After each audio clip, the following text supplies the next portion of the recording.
You're listening to the Soju Sessions, episode 74 on the Soju Talk Nation podcast feed.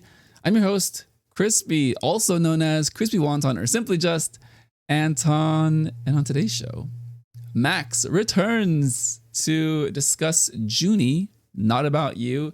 A K-pop adjacent song, a very easy listening song, but a lot of meaning behind it as well. We do get into some relationship talk and kind of how it parallels with this song.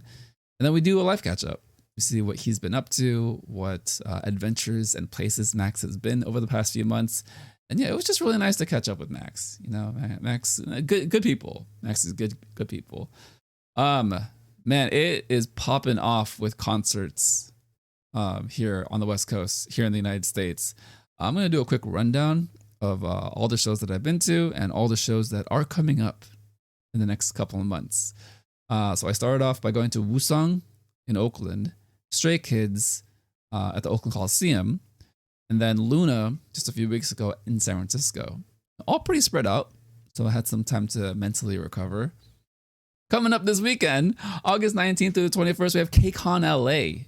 Yes, KCON LA. I will be going to the convention on Saturday, going to the concert Saturday and Sunday, meeting up with Reach and Luke Daniels. We were getting Korean barbecue afterwards. Let me run through the lineup real quick. So we've got ATEEZ and Hypen, I&I or Any, Kepler, Lightsum, Stray Kids, JO1, Luna, NCT Dream, NMIX, P1 Harmony, Stacy, The Boys, TO1, and Wooju Sonyo Cosmic Girls. My God. I'm shook. What do I do? 20 minutes away in Pasadena is Head in the Clouds. I've got some friends going to that, so we're all meeting up for Korean barbecue afterwards. Decompress, talk about both events and just our hype levels. I don't know, man. What is happening? What in the world? Immediately after, the following week, I am seeing Card on Tuesday, August 23rd in the San Jose Civic Center with my dear friend Tiffy. She's going to Head in the Clouds, but she also got the Card tickets a little while ago, so she just said, "You're going," and I said, "Yes, I will be there." Friday, August 26th, yes, the same week, Japanese Breakfast will be at Stanford at the Frost Amphitheater for the Here and There Festival. It's a bit of a smaller show. I don't think many people know about it, so I'm excited. I'm hyped. I think it's an all-female lineup. I could be wrong. I need to double check, but for the most part, it's a very intimate amphitheater fairgrounds type show. So looking forward to Jay Berkey there. Joji, Smithereens Tour, seeing him on Friday, September 2nd at the Bill Graham in San Francisco. Nikki for the Nicole Tour. I'm seeing her twice in the same week. Wednesday, September 14th at the Regency Ballroom in San Francisco. And Saturday, September 17th at the Catalyst in Santa Cruz. I live 40 minutes away from both. I'm like right in the middle. So I said, yo, I'm going to see her twice. And then we have DPR for the Regime World Tour, Friday, October 7th at the Warfield. The very next week, we have Camp LA K-Pop Music Festival, October 15 and 16. I booked my flights already. I really want to go. I need tickets for this. So here is the announced official lineup so far. We have Monsta X, Super Junior, Kai, iKON, Bam Bam, Zion T, Somi, and Lopolis. That alone is pretty fire. Here's a press release. It's not official, but we're pretty confident that this is the case. So we have Taeyeon. Taeyeon. Think about that. All right, and then AOMG is coming through with Lehigh, Gray, Loco, Simon Dominic. Lehigh is my all-time favorite person in K-pop, all-time favorite musician, singer. I got this. This right here is my entire life. I have to be there. Momoland will be there, and then we have Zico and Crush. What? This is real? And then on November 19, we have Blackpink, Born Pink World Tour. No details yet, no venue, no ticketing information, but we'll be trying. I got a group of people that are gonna try to pull through for me because I gotta see them. I gotta see Blackpink. That's it. It's gonna be a busy next couple of months, about 3 months worth of things to look forward to. Um, Probably doing some sort of recap to these concerts in some capacity. I don't know how yet. I don't know what, but uh, man, this is wild. Yeah, I think we're in a good spot, world. I think the world's opening up and people are going out and seeing each other and socializing and going to concerts and doing things like back in the day, and really just connecting with real people. And I think it's amazing. I think it's fantastic. So if you can make it out to any stops of your favorite local artist, please do. For me, I'm fortunate enough to be in California, so I've got the Bay Area, I've got Southern California, I've got a lot of options for different stops for all these groups. But yeah, all right, let's get into it. Coming up, my chat with Max on JUNNY and Not About You on the Soju Sessions.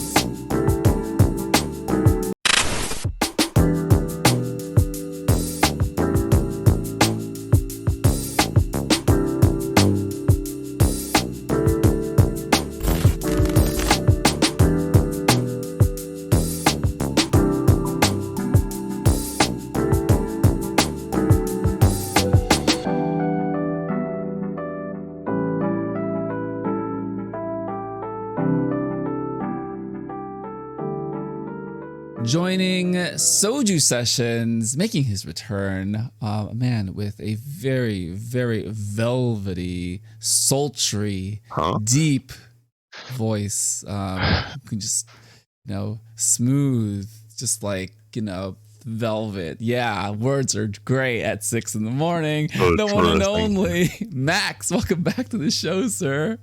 Thank you so much for having me. The intro gets longer and longer every time. I did have it going in a pretty nice direction, and then I lost it for many reasons, but for 6 a.m. reasons, it's complete. Thank you. But we are here, and it's really nice to have you. How are you? That's lovely. Tired, because even though I woke up at 2 p.m. Sorry, 2 p.m. is now, so I woke up after Crispy did, even though he is 8 hours behind me. It's just going to be one of those kind of shows. It's going to be one of those kinds of weeks. We're just kind of going with it. We're going to cover a song that isn't necessarily K-pop. I think it's K-pop adjacent. JUNNY is very present in Korea. He's a very big personality at Dive Studios. He does Get Real with Ashley. So yeah, we're just going to cover his brand new song. It came out last week on Friday. August 12th. It's JUNNY, Not About You. And at first I kind of put it on and was like, okay, it's kind of easy listening. But it got me thinking, it got me feeling a lot of things. Max, when you first heard the song and watched the music video, what were your first impressions? The song, surprisingly good.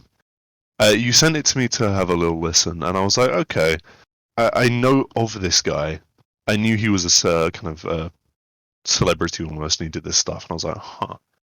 So I listened to it, and I was like, wait, this shit's actually pretty nice. It's easier listening, as you were saying, but there is I put the subtitles on because on my second listen, I was like, this is actually more than just a surface level song, and especially with everything that was happening in the music video, it was definitely I definitely appreciated the experience that it gave.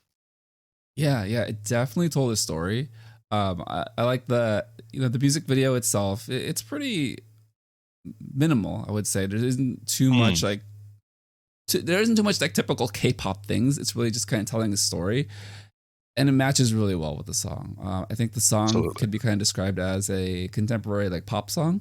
It's a little bit more mellow, a little bit more easy listening, with a really groovy kind of chorus. The string instrument, I'm pretty sure it's a bass. I'm not an instrument person or musical savant like Warren, or I think it's a guitar. It's one of those string instruments that just gives a nice rhythm to the chorus, and then it's kind of carried on throughout the song to pick it up instead of it being a mellow ballad. But it all kind of falls into the emotions of the song. So The song in the music video, how it's paired is that it starts off with a brand new relationship. There's a lot of excitement, a lot of affection between the two people, and it kind of takes you through a progression of friction. We don't really know why that friction occurs, but by the end of the music video, he's done with the relationship to the point where I think Junny himself, the character Junny, is causing a lot of pain and hurt to the person that he formerly loved. What was your takeaway and kind of feeling about the story and how it played out in the music video? I thought it was like obviously at the beginning, there's the young love, the honeymoon kind of period. And as you go in, they clearly are very close to one another. The friction part was like the scene where the other guy randomly tried to grab her hand and then give her a hug. It was like, it made me laugh a little bit because obviously with me taking a break from watching K-pop music videos and stuff, I forgot how toned down everything has to be. And I was like, they're trying to say cheating, but they cannot go and say that. So I understand that it's like a bit, then the friction then appears and all that stuff, and it's just, I was laughing at that point, which is, I know it wasn't the point, but yeah, I don't know. It seemed a bit ridiculous at some points, but I understand the story, and it was nice. It was sad, but nice. It's very dramatic, right? It's got that K-drama feel to it, right? Very, very indicative, just like how Korean entertainment like tells those kinds of stories. But I think it did serve its purpose, where you understood that there was some history between the woman in the music video and perhaps a former love, and they got in the way. But I think that the story is telling a little bit further of Junny and his personality and his kind of maturation, right? Because for the most part, the first half of the music video is very celebratory, right? It's this very you do get the warmth and feel of like being in a relationship. I mean, they're in matching pajamas at one point, playing video games, watching Alice in Wonderland on the couch, just throwing popcorn at each other. It's kind of disgusting how like cute and adorable they are. But I think it ultimately devolves into Junny being incredibly immature and insecure, right? Yeah. Because I think if he was at least a little bit more present with what a relationship is supposed to look like, there are going to be ups and downs and people of the past coming back into your lives for one reason or another. And it's about the strength of the relationship you have with that person. Max, my question for you is, you are in a relationship. Take me through the honeymoon phase for you and how that might have been similar to what you saw in the music video here with Junny. Oh, wow. So it was like everything seems super easy and super fun and enjoyable. And then it's like rose tinted glass. No matter what's happening, it's always like you're going to be having a nice time because you really like this person, etc., etc. But I think the kind of true test of what a relationship is made of and if it's going to last is this afterwards, when there is that kind of point of contentment with, for example, in the music video with the former lover or whatever. If the relationship is strong enough to kind of get through that, like communication in that sense is key. So obviously with Johnny, if you literally just talk to her about it and she explained the situation, it would have been fine. But now here we are, and we have a good song because of it. But yeah. It's kind of crazy just how many emotions the song kind of pulls at you. Again, like I feel like I've said this like 10 times already, but it is a very easy listening to song. I can just like throw it on whenever. But like you, I also watched it with the lyrics, and it takes you through some stuff because it does lead you in one direction for it to ultimately kind of fall apart. How did you feel, and how do you interpret the lyrics as far as Junny reflecting on his relationship? Because on one end, just visually, we can kind of see that perhaps he's the one making the mistake, but with what he's saying, it's very much putting the onus back on the other person, back on the woman. How did you interpret the lyrics there? It was like what I got from it as a whole was he seemed in the way he was behaving, in the way he was like reacting through the lyrics, was rather mature compared to obviously saying that she was maybe still talking about him and all that kind of stuff. And I think that's like complete opposite of what was happening through the music video. So then it kind of got me thinking. I was like, maybe the lyrics is what he thinks is happening, and she's talking because of what he did in the video. Because that's a bit of like a what the fuck moment. So it definitely gets you thinking. And I think after you kind of finish watching the video, you're like sitting there, or maybe throughout the day, you're like, maybe it's this. And I think that's a great thing to have, especially when you're making a piece of art. Well said. Well said, right? Because it's really about a certain point of view where, from your perspective, at least the person singing it, at least, let's take me, for example. From my perspective, the issue was always with the other person. It could never have been me. I was doing everything perfect. The relationship was great. You are perfect, Crispy. Don't worry. Oh, far from it. It does actually make me think about my past relationship. I would say the person that I dated between 2017 2018, it was a very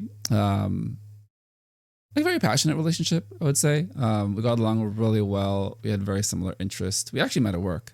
Not necessarily coworkers, but kind of work adjacent.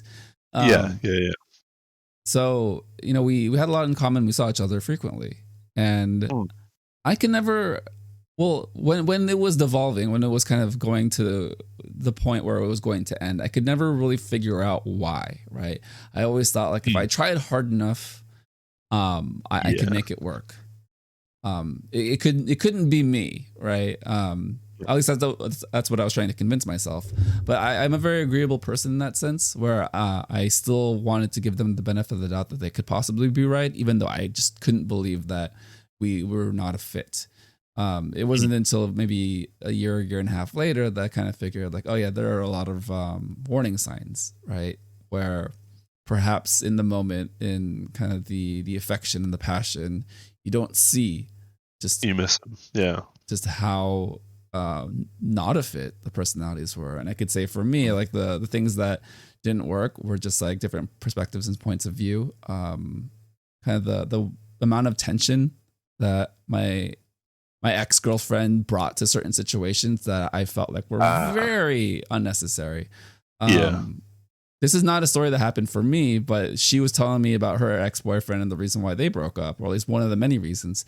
And it was because she has a very large set of passions towards the world, right? And her ex-boyfriend's family had invited her to SeaWorld, and she took a stance against it because she just felt like zoos and aquariums were wrong for animals. But then I understand, right? But then that's also like not the point once you're invited to something, especially from a family, right? Yeah. And I think from there, that was one of the touch points where I kind of realized, okay, there might be something of a disconnect, right, with the values and the things you're willing to be amenable to. Yeah, right? absolutely. And for when you're in a relationship, you kind of make excuses and you're like, yeah, that could never happen to me. That's totally fine. Well, as a matter of fact, things like that did happen in a number of different like small ways. Kind of small fractures like in a glass, right? That eventually spider off into the entire window shattering. So too much pressure. Yeah. So it's just something from me, guys. Kind of moving into the music video a little bit further, we do get kind of the end where Junny's kind of vibing at the museum, right? Where it's kind of black and white. What did you think about this lyric? I want you to feel your shame. Oof, that's tough. I mean, it's one of those things that hurts, but I think especially in the situation that say he saw his perspective of her actually cheating in the video. It's like if she's so desperate to have him back and thinks, oh, he's forgiven me, blah, blah, blah, blah, blah. And then you get there and he clearly is like, lol, screw you. You are going to be just sitting in the shame of the things that you've done. And so I think it's kind of petty in his regards for doing that in the video, because you don't the punishment enough should be you're no longer in their life, but you can't change a person, especially if like especially if you've broken up. You're not going to change a person with just one action. So Petty is like the perfect word to describe it, right? Because they get to the point in the music video at the very end where she thinks that there is amends, right? That they're going to come back together. He walks up to her with a bouquet of flowers. And we don't know exactly what is exchanged at that moment, but he throws the flowers behind him and she just collapses in an emotional freight, right? Like a freight train hitting her. Yeah, and I think. Go ahead. Sorry, I think they don't even say anything. I think it's literally just silence. I also took the flowers were different. In the relationship, it was yellow. I thought it was a tulip, which is kind of sweet. But I think he brought like a bouquet of roses. And obviously, roses have thorns. And that was where I was thinking with the red flowers. I'm pushing it a bit, but it was just like, maybe this does have a meaning. But yeah. You're just, this is why I have you on. You have like the symbolism, the small details of choices, like the roses and tulips. That's all right. You win. If this was a competition, I think you got it for interpretation. Incredible thing to notice. Thorns, God, how small, but yet so I don't know, so can cause so much harm. And it's just a nice way to kind of wrap up the story, right? Again, like the song is great. I love listening to the song. It's just when you're pairing it with the visuals, the story, and then what it ultimately represents, there's this really interesting like dichotomy of emotions where I don't really know where to place myself. But I'm able to kind of separate and say, this is art. This is something I have experienced in the past. Absolutely. But man, he definitely went through it. This kind of takes us into like catch up with you a bit. So okay. You told us about the honeymoon phase and how easy things were with the person you're in a relationship with. Have there been any rough patches along the way, and how did you resolve them? Rough patches, I wouldn't really refer to them as patches. Like, everyone disagrees. Everyone has moments of like, I don't like this makes me upset. But like, you can work through things by just simply talking to the person you care about and being completely open, and just say you had an argument about something, taking the blame. Even if you don't completely think it's your fault, try and see it from their perspective. Because a relationship isn't like gonna be this perfect thing. This person does everything for you and you do nothing back. It has to be 50-50 or 60-40 with a both person fighting to be the 60. And I think that's always a sign of a healthy relationship. Communication, right? I feel like that is the centerpiece of any healthy relationship. And it kind of takes us. Well, let's wrap up the song. So I think what's really interesting about the song is it does feel like there's a lack of communication. Absolutely. Between JUNNY and his partner. And there is a line that's repeated. It's not about you. It does feel a lot that he's trying to say it's not about you, it's me kind of thing. Yeah, I felt that as well. But it was like the lines that led up to it didn't seem... It was kind of almost juxtaposing the previous lines. And I thought that was always kind of interesting. Because if you take a snapshot, you'll get a different meaning as if you take it as a kind of clip as a whole. Yeah, I totally agree. There's just really a push and pull of what he's trying to convince himself of the situation. Because that's typically something like, it's not you, it's me. It's kind of a way of saying, but it really is you. I just want to give you this kindness, right?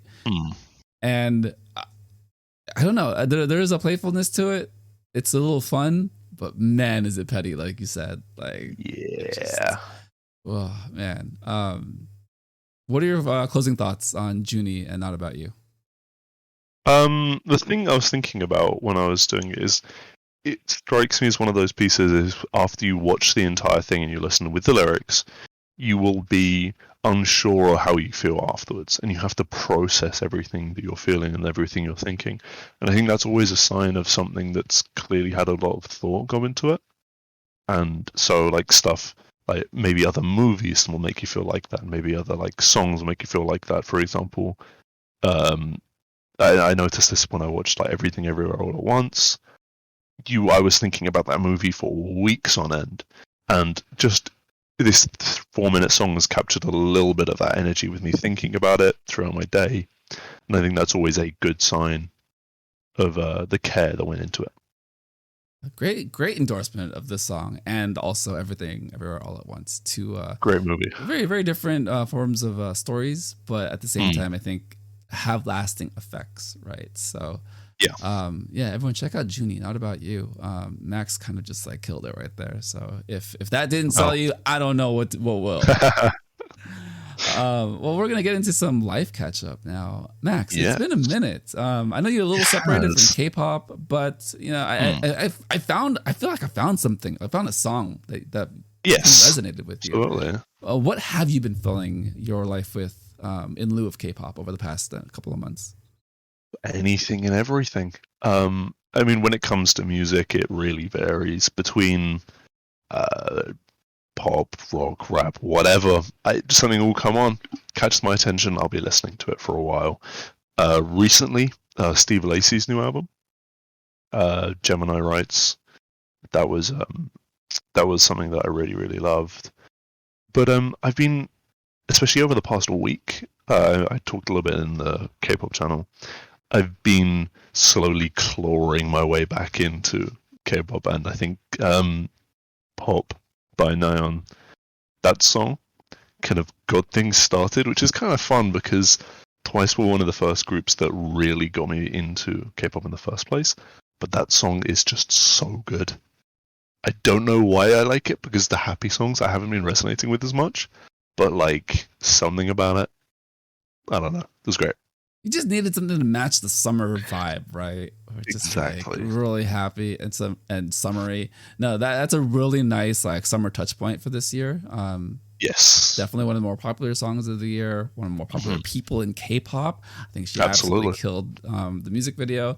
Her entire album is kind of fire. The title, I listened to a couple of them. They were good. Yeah. Right. She kind of takes things into an R&B Ariana Grande type vibe in a couple songs, especially the song with Weinstein. It's just a really cool kind of shift in energy from the title track, I would say. And I feel like that is more of the character of the album than the title track. But the title track does a nice job of introducing everyone to Nayeon as a soloist and kind of being more general audience friendly, right? So absolutely. Also great TikToks. The hand dance is just everywhere, and everyone did it at some point in summertime. So point dances blow up. What can I say? Gosh, shout out to Nayeon. She's just killing it. I would really like Nayeon to come to the United States for a surprise like show somewhere. I feel like she could just drop in and everyone would show up. 100%. 100%. Yeah, there's like a million shows that she could show up to that's happening in the next couple of months. So one in Europe, please. Yeah, please. Well, I hope she goes to the UK too. I hope the UK gets some love and everything, and you guys get shows and people and just all the things. Outside of music, what else have you been filling up your time with in your life? What things have enriched your life recently, sir? Well, doing a long distance relationship is kind of a bit of a thing. So I spend a fair bit of time in the Netherlands with Sophie. So that's like I'm actually going back away in 8 days, but like I will spend maybe a month there, come back for a couple weeks, and then a month, and then I go back for a month again. So that's definitely been taking up a lot of my time.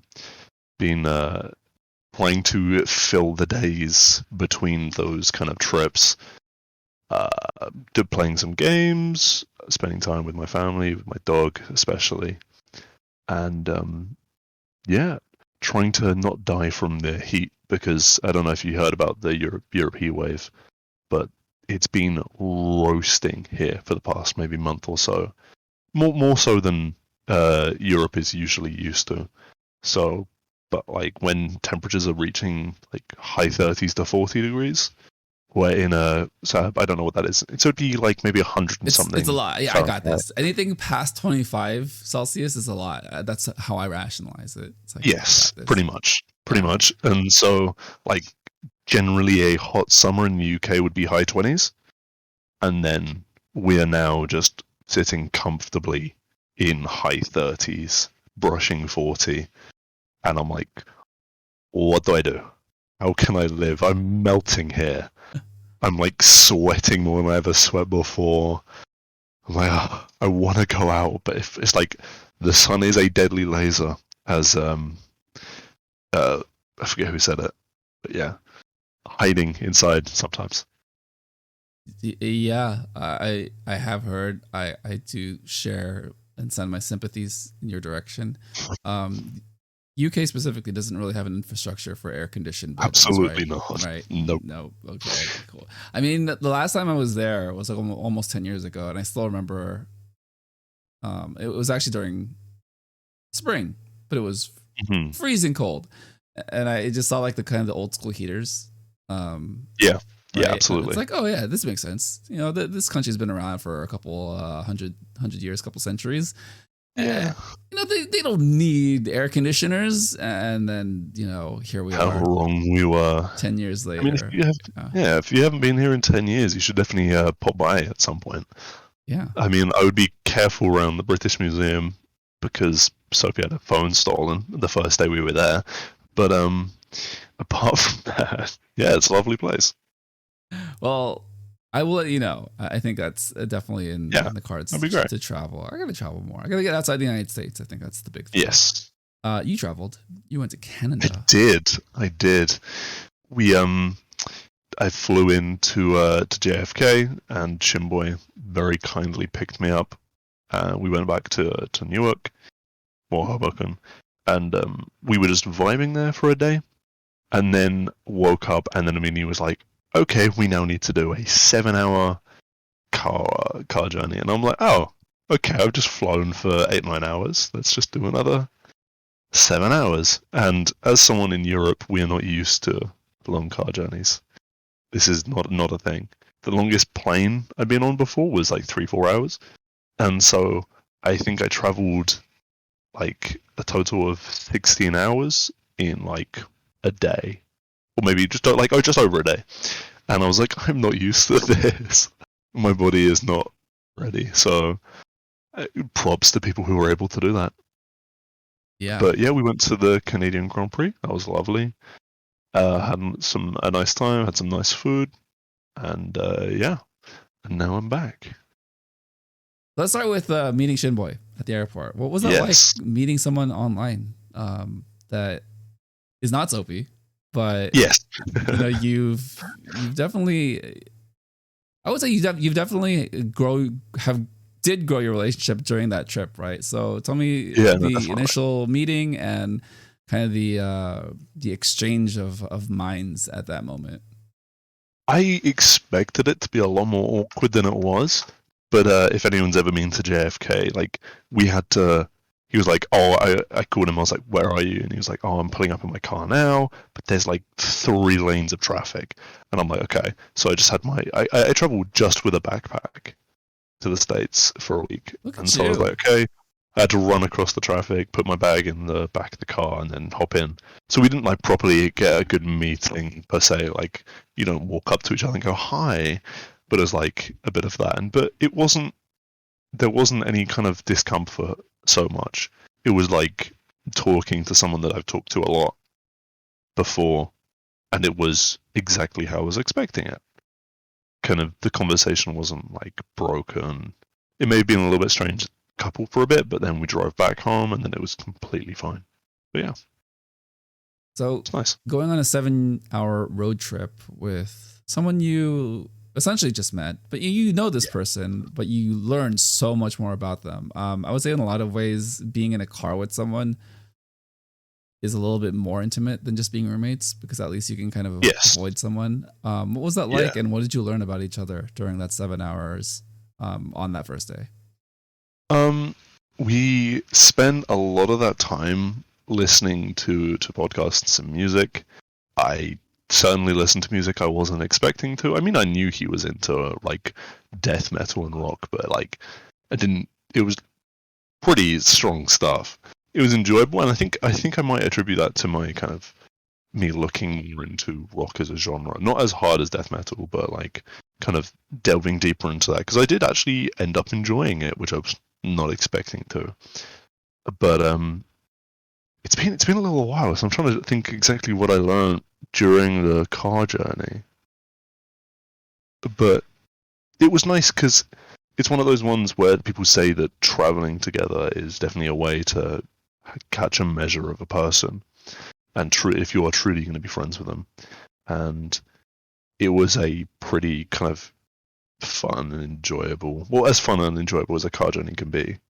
And it was like, nice, this person is someone I would happily spend more time with, especially even after this. So that was always a kind of nice thing that it wasn't just this, oh, I like this person online. It's like I could actually be friends with this person. Nice, man. So you get to the Grand Prix. Yes.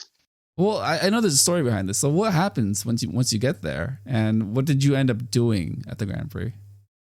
So we pre-booked tickets and all that stuff, and we had this lovely Airbnb in Montreal.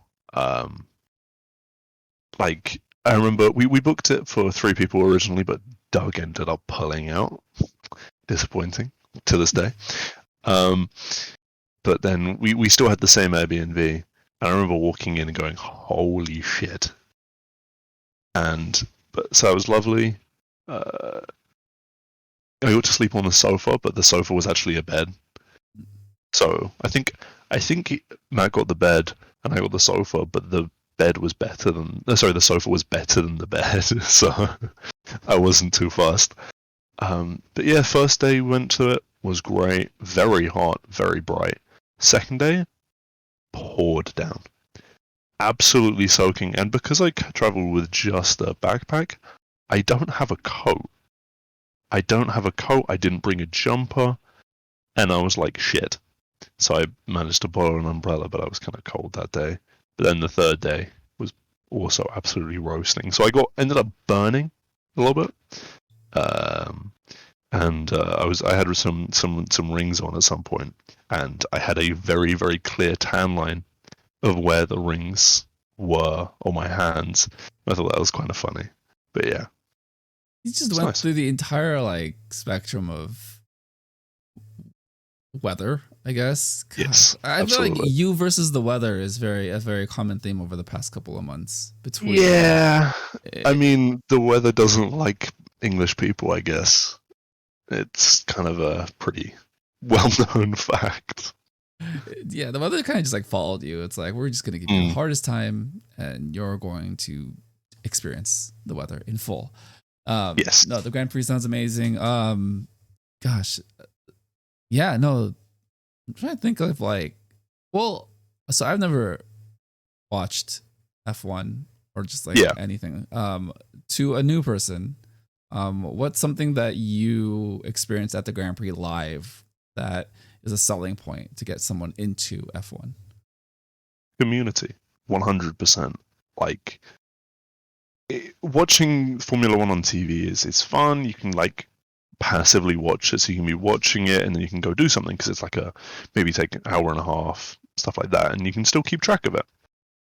But you go in person and all of the kind of stands are packed. Everyone around you, there's just thousands, hundreds of thousands of people. I think there was like almost 200,000 people at the event, and everyone is so welcoming. There's like none of the animosity you may have in other sporting events. And I think you get a real kind of sense of everyone around you is part of the same community as you are. And I think that's always a lovely thing to have, especially for your interests. And as well as that, you get to see cars go very fast, which is clearly the selling point. But yeah, I think experiencing it live is always something which is an amazing thing. All right, compared to American NASCAR, what are your thoughts? How do you compare the two?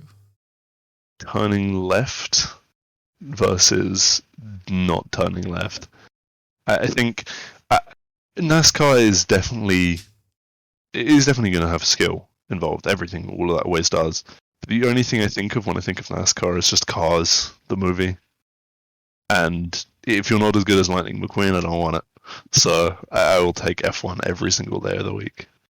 All right, you've got me.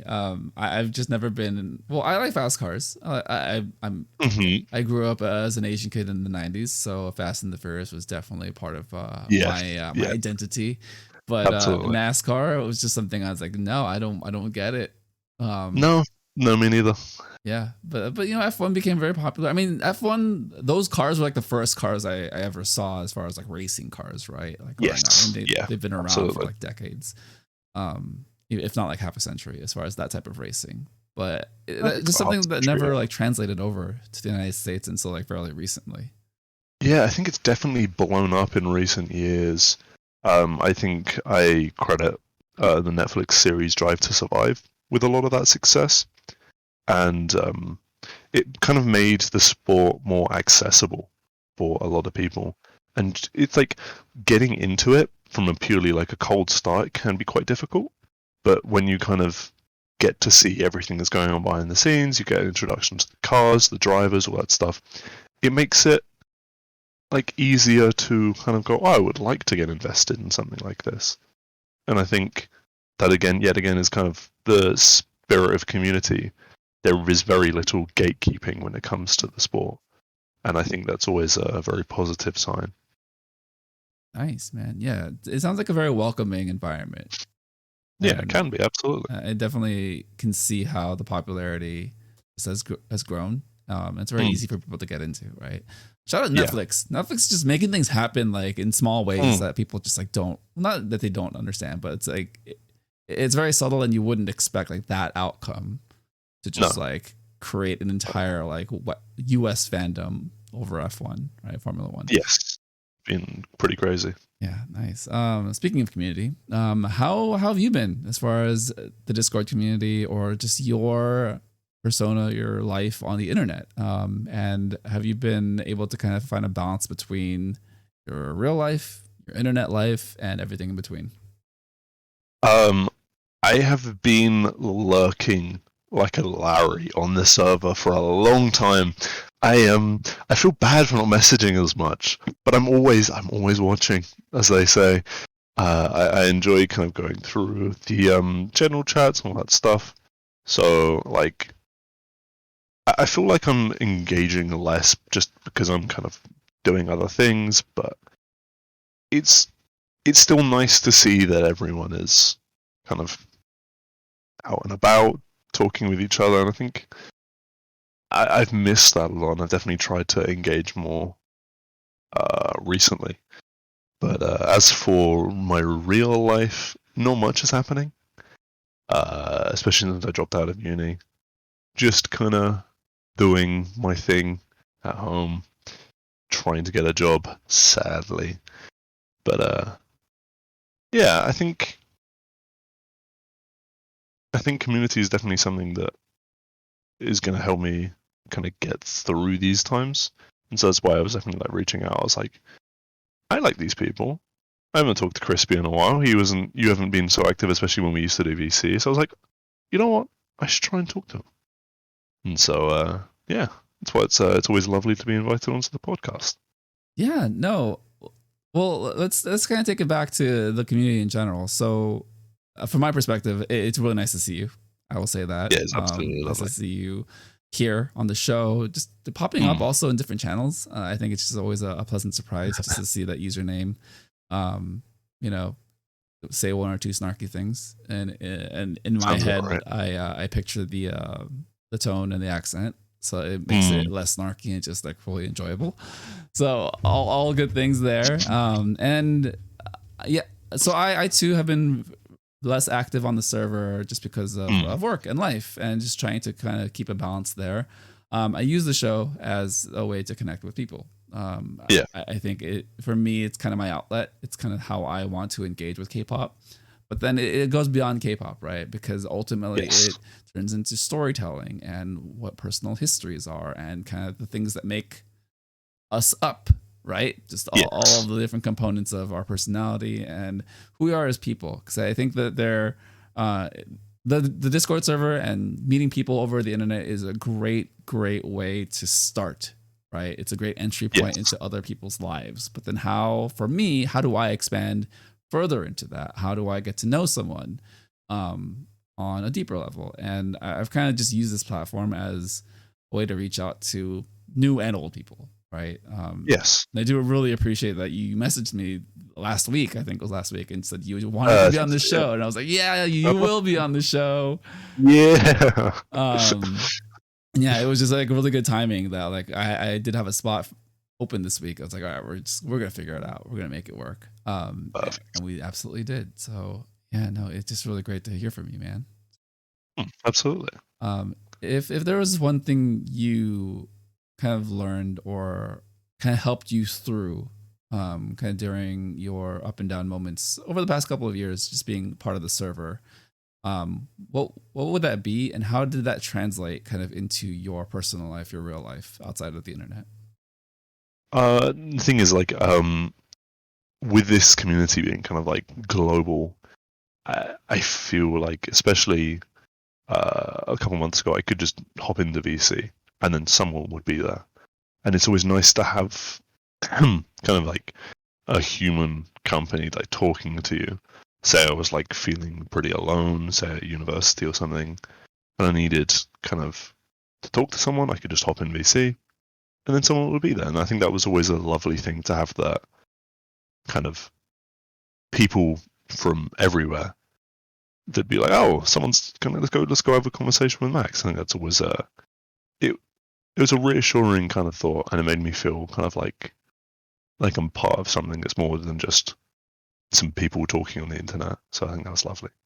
Yeah, no, that is lovely. And I'm glad you've been able to kind of form those relationships, and they've grown them into in real life friendships and Yes, romantic relationships. there it I is. feel like it's really just like the power of community, right? And how people can really just get together and grow in a way that's unexpected in a lot of ways. I mean, freaking dating someone from the Netherlands who is from Aruba, and then you met up with a friend from the East Coast to go to Canada.